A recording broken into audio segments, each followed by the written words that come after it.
always hungry. It doesn't matter what time of the day, it doesn't matter what time of the month, it doesn't matter what time of the year. Bear is always, always hungry. And he looked down the hill where he was standing, and there coming up the path toward him was Fox. And Fox had 3 great big fish across his back. Bear thought to himself, I'm bigger than Fox. I'll scare him, I'll steal his fish. Was that a nice thing to think? But Bear wasn't thinking about being nice. He was thinking about being hungry.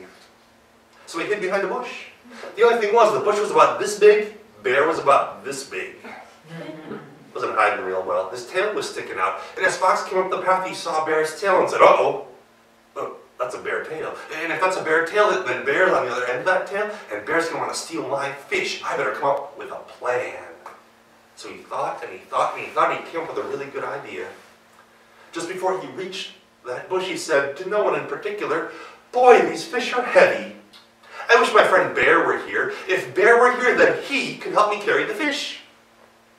And if he helped me carry the fish, then I'd give him a fish as a gift. Just then the bush shook a little bit. And Fox looked at the bush and said, Bear, is that you behind that bush? And a surprisingly bear-like voice said, oh, no.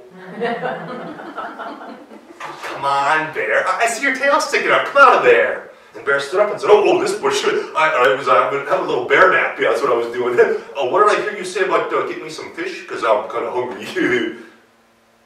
Fox smiled and said, well, you know, I was thinking about giving you a fish if you help me carry my fish back home, but then I thought maybe that's not such a good idea.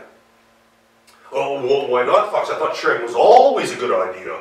Well, you know, sometimes, but if I give you a fish now, Bear, you'll just be hungry again in another hour or so.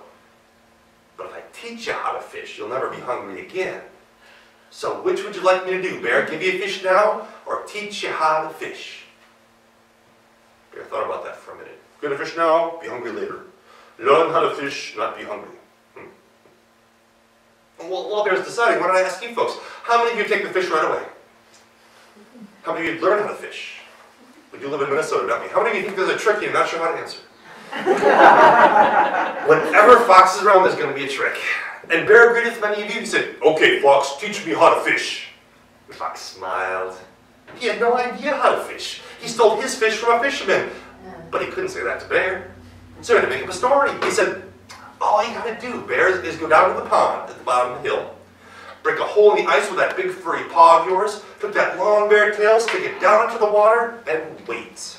Pretty soon, the fish will come up, they'll bite the hairs in your tail, they'll think they're worms, and then you'll pull your tail out of the water, you'll have lots of fish to eat. That's what I did. Was that really what he did? No, but Bear didn't know that. And sometimes what you don't know can hurt you.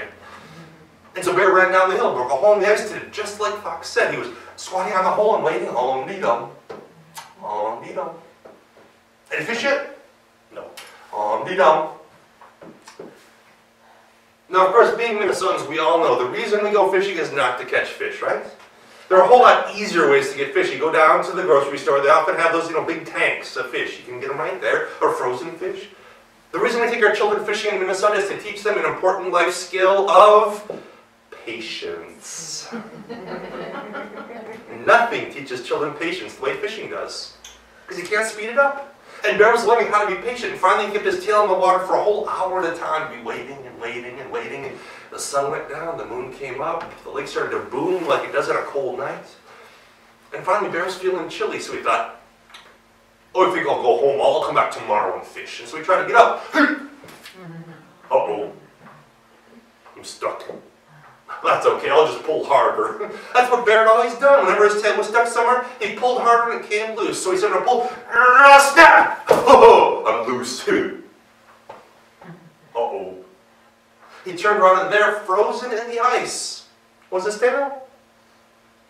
And Bear went home feeling really, really sad, which is why to this day, if you see any bear, you notice they have those short little stubby tails, not the great big long ones. Now I know what you're thinking. You're thinking, Kevin, how do we know that bears ever had long tails? Well, we know because we see it in the stars. How many of you know about the Big Dipper?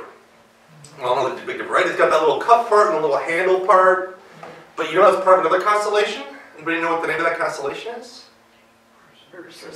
Ursa Major, very good, the big bear. And to turn the Big Dipper into the big bear, you start with the Big Dipper right here. You put a star in front for the head, one in front for the front legs, one in back for the back legs. Guess what that makes the handle? The tail of the bear. And that's the end of that tale.